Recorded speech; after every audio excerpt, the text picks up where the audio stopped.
जय हिंद दोस्तों, आप सभी का स्वागत है एक बार फिर से आपके अपने YouTube चैनल पर। दोस्तों आज हम लेकर के आए हैं आपको दो महत्वपूर्ण खबरें दोस्तों, जो बहुत ज़्यादा वायरल हैं हर जगह पर। तो दोस्तों चलिए बताते हैं आपको।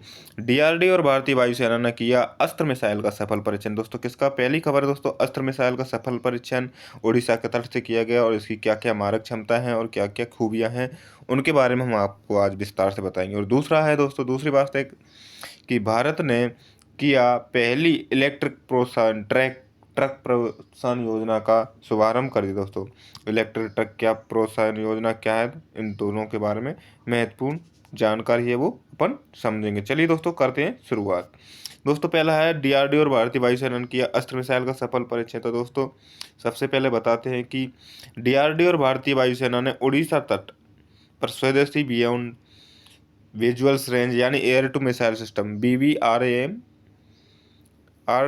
अस्त्र का सफल परीक्षण किया है। दोस्तों मतलब ये है अस्त्र मिसाइल का सफल परीक्षण किया। इस मिसाइल में स्वदेशी रेडियो फ्रिक्वेंसी सीकर लगा है। दोस्तों पहली खासियत है दोस्तों, इसमें स्वदेशी लगा है। स्वदेशी मतलब made in India, 100% radio frequency Sikar लगा है और इसे सुखोई 30 MKI फाइटर जेट से दागा गया है। दोस्तों क्योंकि भारत के पास में सबसे ज़्यादा अभी फिलहाल में जो सुखोई MKI-31 है, तो दोस्तों यही है, तो इससे ये दाग के परीक्षण किया गया। परीक्षण के दौरान दो मिसाइलें अलग अलग दूरी, दिशा और हालात में उड़ रहे तेज रफ्तार ड्रोन टारगेट पर दागी गईं। दोनों ही बार मिसाइलों ने अपने टारगेट को बेहद सटीकता के साथ मार गिराया। दोस्तों इसमें ये बताया गया है कि सबसे पहले दो टारगेटों को उड़ाया गया था, उनको अलग अलग दिशा में अलग अलग स्पीड से, कैसे फिर हमारी ये अस्त्र मिसाइल ने उसको जाके बेहद अच्छे और सटीकता के साथ में उनको मार गिराया। तो दोस्तों बताते हैं कहाँ पर इसका परीक्षण हुआ और कैसे सफल परीक्षण हुआ। तो चलिए, उड़ीसा के तट पर सफल परीक्षण। बंगाल की खाड़ी में भारत ने एक और बड़ी सैन्य उपलब्धि हासिल की। सुखोई 30 MKI लड़ाकू विमान से दो अस्त्र मिसाइलों का परीक्षण किया गया। ये परीक्षण अलग अलग दूरी और दिशाओं में उड़ रहे तेज रफ्तार मानव रहित हवाई लक्ष्य पर किया गया, यानी ड्रोनों पर किया गया था। और इसकी जानकारी किसने दिया? रक्षा मंत्रालय और डीआरडीओ ने दी है। दोनों मिसाइल अपने अपने लक्ष्यों पर सटीकता से लगी, जिससे इस मिसाइल की उन्नति सिद्ध हो गई। यानी कितना उन्नत है दोस्तों, जब बताओ मतलब अचानक से अपन कोई भी दो ड्रोन्स आते हैं, उनको कैसे मारा जाता है, उनको लोकेशन के हिसाब से, उस हिसाब से मारने के बाद में उनकी मारक क्षमता को परखा जाता है।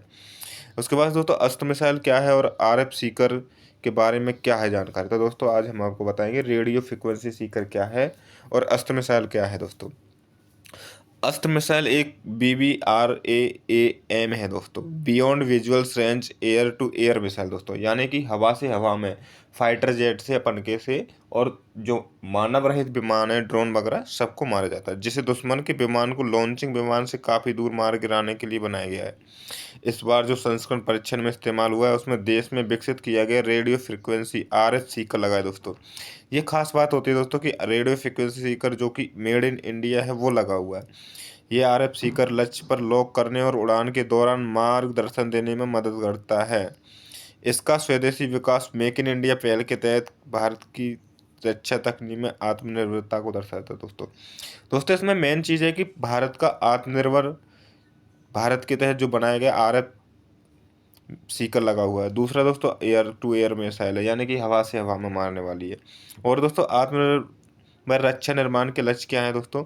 यह परीक्षण भारत और रक्षा तैयारियों में एक महत्वपूर्ण मील का पत्थर साबित है। इससे भारतीय वायुसेना के लिए पूरी तरह से स्वदेशी एयर टू एयर मिसाइलों का उपयोग मार्गदर्शन प्रशस्त हुआ है। दोस्तों अब हम दूसरे देशों पर निर्भर नहीं रहेंगे, भारत अपने देश में है, खुद ही बना सकता है एयर टू एयर मिसाइल और आत्मनिर्भर की ओर आगे बढ़ेगा। इसका नियत रूप से परीक्षण किया गया है और आने वाले समय में अपन को ये कमीशन होते दिख सकती है। दोस्तों दूसरी खबर है, भारत ने पहली इलेक्ट्रिक ट्रक प्रोत्साहन योजना की शुभारंभ की। दोस्तों कहाँ से की है, क्या किया दोस्तों, इसकी हम आपको पूरी डिटेल देते हैं।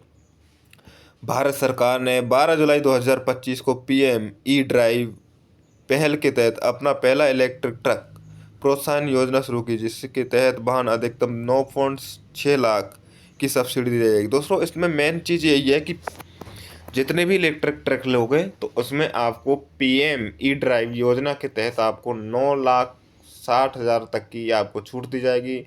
और इसकी घोषणा केंद्रीय मंत्री HD देवगौड़ा ने की है। इसने HD देवगौड़ा ने की है। और दोस्तों इससे क्या होगा, हमारा प्रदूषण कम होगा और आने वाला कॉस्ट है जो वो कम हो जाएगा दोस्तों। और इसका पूरा लक्ष्य हमारे भारत को 2070 तक ग्रीन विजिबिलिटी बनाना, यानी हरी गतिशीलता वाला बनाना इसका मेन कारण है। और जीरो उत्सर्जन प्राप्त करना, जीरो नेट उत्सर्जन प्राप्त करना हमारा लक्ष्य है दोस्तों। इसमें क्या क्या है तो इसके बारे में फीचर क्या है तो इसको हम बताते हैं। यह ट्रक योजना N2 और N3 श्रेणियों के इलेक्ट्रिक ट्रकों के लिए प्रोत्साहन प्रदान करती है, जिसका सकल वाहन GVW 3.5 टन से लेकर 55 टन तक है दोस्तों। कम से कम 3 टन और अधिकतम 55 टन तक होता है, उनके लिए अधिकतम 9.6 लाख रुपए तक की छूट दी जाएगी। और अग्रिम छूट दोस्तों, जैसे ही आप लेने जाएंगे तो आपको ऑटोमेटिक छूट मिल जाएगी। निर्माता कंपनियों को राशि पहले आओ पहले पाओ के आधार पर PME ड्राइव के पोर्टल के माध्यम से दोस्तों इसके लिए एक पोर्टल बनाया गया है जिसका नाम है PME ड्राइव। इसका क्या है दोस्तों, मेन कारण क्या है, विशेषता क्या है। गुणवत्ता सुनिश्चित करने के लिए योजना में सख्त वारंटी नियम शामिल हैं। बैटरी के लिए 5 साल या 5 लाख किलोमीटर की वारंटी होती है दोस्तों, ये मेन कारण होता है बैटरी के लिए दोस्तों। वाहन और मोटर के लिए 5 साल या 2.5 लाख किलोमीटर की वारंटी होती है। इसके साथ ही खातेदारों को पुराने प्रदूषण डीजल वाहनों, ट्रकों, एस्केप आदि का लाभ होगा, जिससे पर्यावरण को और राहत मिलेगी और लाभ मिलेगा दोस्तों। तो इनका मेन बात यही है दोस्तों। अब भारत के लिए यह क्यों ज़रूरी है तो उसके बारे में हम दोस्तों बताते हैं कि भारत ने 2070 तक अपने भारत को ग्रीन जोन में लाने का है। पूरे भारत से इलेक्ट्रिक वाहनों का प्रवेश दिलाना ही अब है। भारत में अभी फ़िलहाल में केवल 3% ही हैं और ग्रीन हाउस गैस का उत्सर्जन का 42% हिस्सा बनते हैं। ऐसे में यह योजना वायु गुणवत्ता सुधारने के लिए, कार्बन उत्सर्जन कम करने और भारत की जलवायु लक्ष्यों को पूरा करने का मानक सिद्ध करती है। यह योजना के तहत 100 करोड़ के बजट में 5600 ई ट्रकों को बढ़ावा देने की योजना है, जिसमें से 1100 ट्रक दिल्ली में तैनात किए जाएंगे। यह योजना सीमेंट, स्टील, पोर्ट और लॉजिस्टिक जैसे क्षेत्रों पर ध्यान केंद्रित करेगी, जहां भारी ट्रकों का बड़े पैमाने पर प्रयोग किया जाता है दोस्तों। इसलिए दोस्तों ये इस जगह पर लगाए जाएंगे दोस्तों। और सबसे मेन बात दोस्तों, 1100 ट्रक कहाँ पर, दिल्ली में तैनात किए जाएंगे। नेक्स्ट है दोस्तों,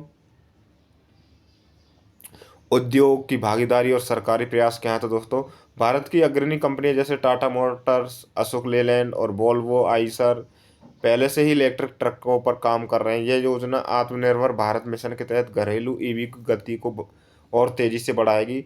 सरकारी उपक्रम सेल, यानी कि सेल ने पहले ही 150 ई ट्रक खरीदने की प्रतिबद्धता जताई और वह अपने किराए के बेड़े का 15% विद्युतीकरण करना चाहता है। यह पहल अन्य सरकारी कंपनियों के लिए भी एक मिसाल बनेगी, वे हरित परिवहन को बढ़ावा दे सकेंगे दोस्तों। इससे क्या है कि जितने भी प्राइवेट सेक्टर के साथ साथ में जो गवर्नमेंट सेक्टर में जितने भी ट्रक वगैरह हैं तो उनको भी सरकार के तहत ग्रीन हाउस को बचाने के लिए, ग्रीन हाउस को कम करने के लिए, हमारे पर्यावरण को बचाने के लिए, जलवायु के लिए थोड़ा सा योगदान देने के लिए ई ट्रक योजना यानी इलेक्ट्रिक ट्रक लाए गए हैं। ये एक बहुत बड़ी घोषणा है।